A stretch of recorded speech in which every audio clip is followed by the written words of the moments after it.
Bismillahirrahmanirrahim. Pertama sekali tuan-tuan, bila kita bercerita tentang sejarah, mesti ada yang merekodkan sejarah. Sebelum saya menjawab soalan abang tadi, saya nak tanya dengan abang, agak-agaklah sejarah dekat Malaysia ni pun, adakah satu sejarah yang memang dah 100% kita boleh terima? Agak-agaklah. Contohnya tuan-tuan, masa merebut kemerdekaan, berapa ramai mereka yang berjuang betul-betul dianggap sebenarnya komunis, macam Samsiah Pakir, Dr. Burhanuddin Helmi, dan berapa yang dikatakan golongan radikal, golongan muda. Sejarah, kerana sejarah ni dibuat di London. Jadi tuan-tuan, bila versi sejarah ini, kita kena melihat dengan banyak versi. Kami mempelajari subjek nama dia Tarikh Al-Mamlakah. Okey. Kalau orang yang tak setuju pendapat saya, dia kata betul lah, sebab belajar dekat Arab Saudi, mesti Arab Saudi dah modified tarikh, sejarah. Tetapi kita cuba membuat perbandingan dengan sejarah tentang pergerakan dikata Wahabi dengan apa yang saya nak cerita. Pertama tuan-tuan dan puan-puan sekalian, bila bermulanya dakwah Syekh Muhammad bin Abdul Wahab, tu kita nak tahu. Kalau ikut sejarah, dakwah dia bermula pada 1115 Hijriah, kalau tak silap saya lah. Okey, siapa dia? Okey, dia adalah keturunan Bani Tamim, kawasan Riyadh sana, Hijaz. Dan dia, mak bapak dia, datuk dia memang orang agama. Orang agama. Ini kita cerita faktor agama dulu sebelum politik. Okey. Dia dibesarkan dengan suasana agama, menghafal Quran dan seumpamanya. Dalam satu masa, dia memang seorang yang terpengaruh dengan penulisan-penulisan Ibn Taymiyah. Jadi pertama tuan-tuan, kita kena faham, dia bukan membawa ajaran baru, kerana apa yang dia bawa sebenarnya ajaran yang dibawa oleh guru dia yang disanjung, iaitu Syekhul Islam Ibn Taymiyah, Ibn Qayyim dan seumpamanya. Okey. Dan bapa dia adalah seorang ulama dalam mazhab Hambali. Dan dia telah belajar dengan bapa dia sendiri, selok-belok dalam mazhab Hambali dan seumpamanya. Okey. Mazhab Ahli Sunnah wal Jamaah yang 4 yang kita sedia maklum, Hanafi, Maliki, Syafi'i, Hambali. Antara 4 ni tuan-tuan, mazhab yang paling hampir ataupun mazhab yang boleh dikatakan memang dalam dia beramal dalam satu benda menitik beratkan pada dalil-dalil yang sahih dan seumpamanya adalah mazhab Hambali. Sebab tu sebahagian ulama tidak meletakkan Imam Ahmad sebagai fuqaha, dia meletakkan sebagai ahlul hadis. Sebab kata Ibn Qayyim, dalam agama ni kita ikut dua je, manhaj fuqaha ahlul fiqh dan manhaj ahlul athar, iaitu ahlul hadis. Kerana kedua-dua golongan inilah dalam apa benda pun mereka ada hujah menggunakan dalil. Cuma bezanya ahlul athar, mereka lebih teliti dalam menggunakan satu-satu hadis untuk diamalkan. Sebab ulama-ulama fiqh dia berhujah dengan hadis juga, cuma kadang-kadang hadis itu darjatnya dhaif, hadis itu kedudukannya tidak kuat dan seumpamanya. Tetapi Imam Ahmad tidak diletakkan senarai sebagai fuqaha, tetapi sebagian ulama meletakkan dia sebaris dengan ahlul hadis seperti Imam Bukhari, Imam Muslim, yang sedia maklumlah. Okey. Jadi di zaman kita perlu tahu apakah suasana yang ada pada zaman Syekh Muhammad bin Abdul Wahab. Iaitu berlakunya penyimpangan-penyimpangan yang dilihat dia belajar bertentangan dengan ajaran Islam. Hadis-hadis daripada Imam Ahmad, ajaran Syekhul Islam Ibn Taymiyah, golongan-golongan yang sesat, firqatul dhalah, kepercayaan-kepercayaan yang kalau kita nak kata memang sesat lah, seperti percaya kepada perkara-perkara ghaib, syekh dia belum datangkan ghaib, dan contohnya kalau saya belajar dulu di kawasan Najd, bukan Hijaz, Najd, ada kepercayaan orang-orang sebelah sana, ada puteri yang suci yang cuba diperkosa, dia lari masuk dalam gua tu, dan gua tu dijadikan gua keramat. Jadi orang nak beribadat, orang akan pergi ke gua tersebut. Ini semua zaman-zaman Muhammad bin Abdul Wahhab. Bukan agama tidak ada, tetapi syirik pun berkembang, naik pahaman-pahaman syirik. Okey, itu yang pertama. Ini keadaan agama yang ada pada zaman Syekh Muhammad bin Abdul Wahhab. Yang kedua, tuan-tuan buka sejarah wilayah Najd ini, buka peta geografi wilayah Najd ini, tak ada prospek ekonomi. Maksud tak ada prospek ekonomi, maksudnya dia bukan macam Madinah Mekah. Madinah Mekah ada ekonomi dia, orang pergi umrah, ada air Zam-Zam, boleh buat bisnes, orang ramai datang. Ini memang tak ada. Maka dalam sejarah, tuan-tuan, ini pembohongan mereka yang mengatakan bahawa Muhammad bin Abdul Wahhab istiqlal dari kerajaan Uthmaniyah, bura, maksudnya menentang kerajaan Islam Uthmaniyah.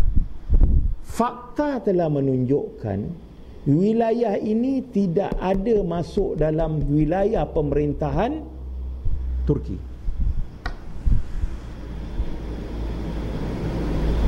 Kenapa? Pertama, tuan-tuan, wilayah yang tidak ada prospek, Uthmaniyah pun tak berminat. Padang pasir, gurun dan seumpamanya, walaupun ada orang. Itu yang pertama. Sebab itu, tuan-tuan, kalau kita lihat di sebelah Riyadh sana, tidak ada unsur-unsur Uthmaniyah, Turki. Dia Sofi, Arab Badui. Tak macam Madinah Mekah. Madinah ada lagi kereta api zaman Turki, ada. Dia punya stesen. Mekah, Madinah ni dijaga oleh Syarif yang dikatakan keturunan Rasulullah pada waktu tersebut. Okey. Jadi dia hanya adalah wilayah kampung-kampung kecil pada waktu tersebut. Dan Muhammad bin Abdul Wahhab telah mengantar risalah pada Uthmaniyah, surat menyatakan tentang dakwah dia dan mengajak kerajaan Uthmaniyah ni kuat balik, satu balik. Tetapi ditolak oleh kerajaan Uthmaniyah, tolak.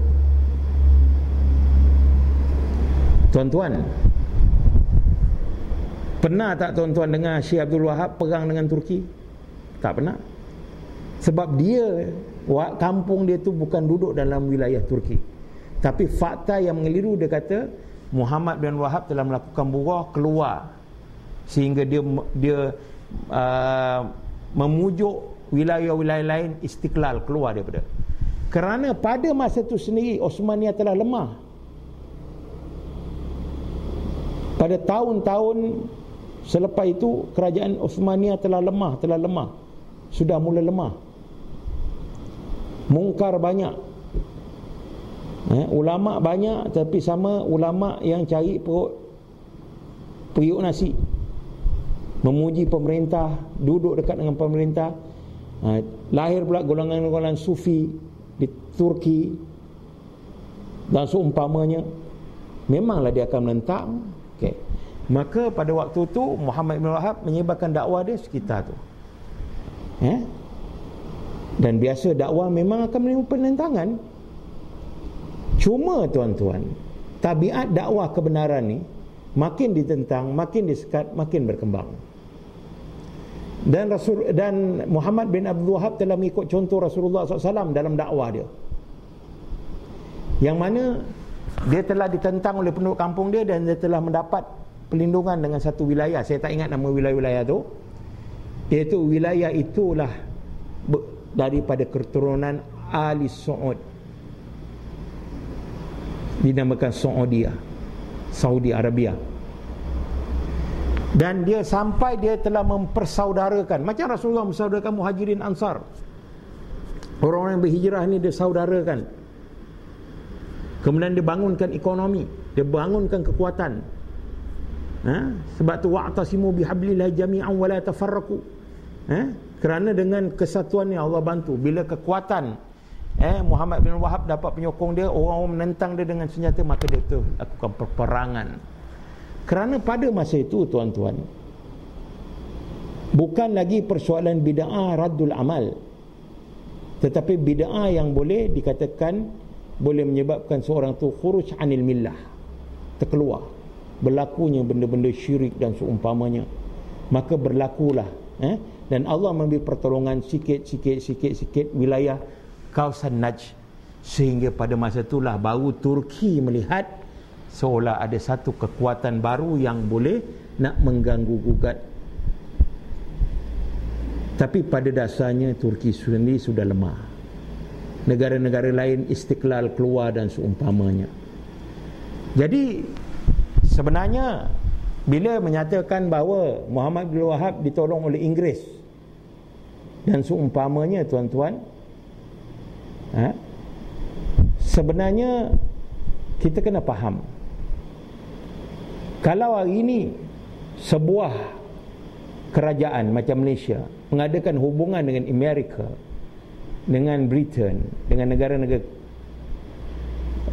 Rusia, pertama salah tak dari segi Islam, hubungan diplomatik. Pada masa itu kekuatan Muhammad bin Wahab memang British dah nampak dan akan menjadi satu kuasa. Maka British mengambil kesempatan untuk berbaik. Sebab tu memang sejarah keluarga Saud tak pernah bergaduh dengan Amerika dan British, kerana menggunakan diplomatik. Jadi politik dan agama satu benda yang berbeza. Apabila Arab Saudi sehingga hari ini, tuan-tuan, berbaik dengan Amerika, dia mempunyai dasar-dasar dia yang mana dia punya strategi politik. Sama ada betul tak, itu benda yang kita nak kaji. Itu saya pun bukan orang dia lah. Tetapi dari segi maslahah, bukan Muhammad bin Wahab dan Imam Saud tidak yakin dengan kekuasaan Allah untuk membantu mereka, tetapi dengan adanya hubungan diplomatik tadi, sekurang-kurang mereka tidak akan berperang dengan British. Kalau mereka tak baik dengan British, tuan-tuan, British serang, mungkin kerajaan Arab Saudi yang bermanhaj salaf sehingga hari ini mungkin tak wujud. Sebab tu saya kata bacaan politik ini satu perkara yang kadang-kadang kita orang agama tidak dapat nak melihat. Jadi mereka mengatakan bahawa Muhammad bin Wahab dan Imam Saud mendapat protection dengan British, sedangkan, tuan-tuan, yang menghancurkan Turki adalah orang dalaman sendiri, Mustafa Kemal Atatürk, Yahudi yang masuk dalam, bukan Muhammad bin Wahab. Turki tak jadi Wahabi, tuan-tuan. Turki jatuh jadi Wahabi ke? Kalau nak kata Muhammad bin Wahab yang punya peranan, tak. Jadi tarekat, jadi macam-macam. Jadi fakta ni kita kena faham. Banyak lagi kalau kita nak sentuh. Memang perkara ni melibatkan fakta sejarah. Jadi apa yang penting, tuan-tuan, kita lihat pada perjuangan Syekh Muhammad bin Abdul Wahab. Usul thalatha dia, ma'rifatullah, ma'rifatuddin, wa ma'rifatur rasul. Ini bukan bid'ah, tuan-tuan.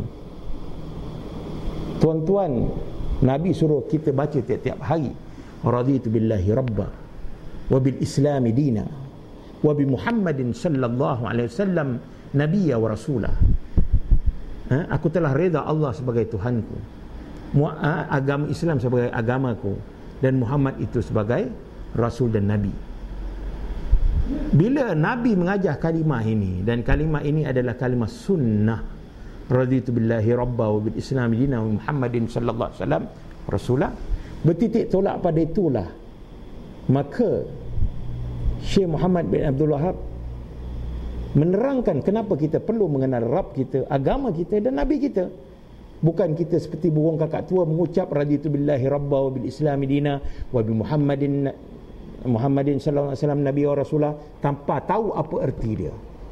Jadi usul thalatha bukan ajaran baru, tetapi huraian yang disegarkan, yang ditajdidkan oleh seorang mujaddid untuk memahamkan umat Islam tentang doa dan zikir raditu billahi rabba wa bil islami dina wa bi Muhammadin sallallahu alaihi wasallam nabiyya wa rasulah.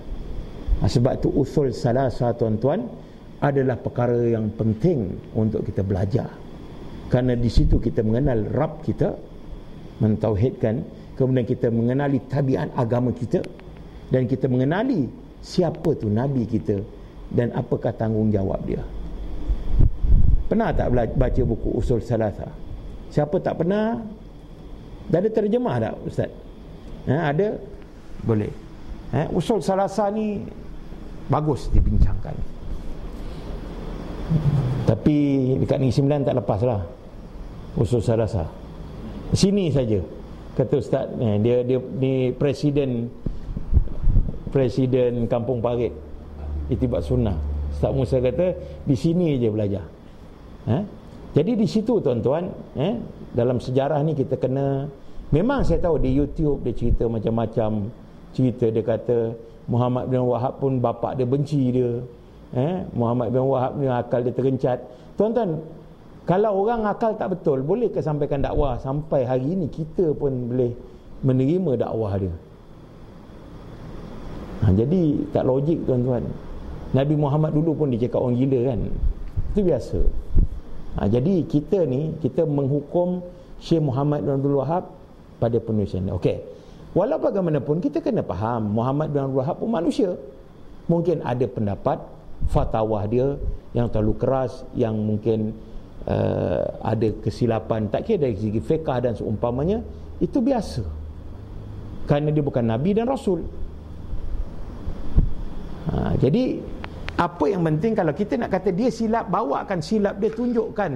Kalau Syekh Muhammad bin Wahab salah, di mana salah dia, apa dalil dia yang silap, bawakan kata-kata ulama yang rad pendapat dia.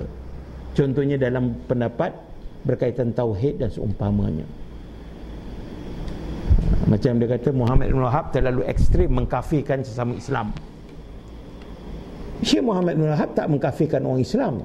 Syekh Muhammad bin Abdul Wahab mengkafirkan orang yang layak untuk dikafirkan. Itu je. Kalau orang Islam dia tak kafirkan, orang beriman dia tak kafirkan, orang yang betul-betul berada di jalan yang ditunjuk oleh Rasulullah dia tak kafirkan. Yang dia beri amaran iaitu tentang mereka yang kufur dengan ajaran Islam. Jadi apa sebab? Wallahu a'lam bang.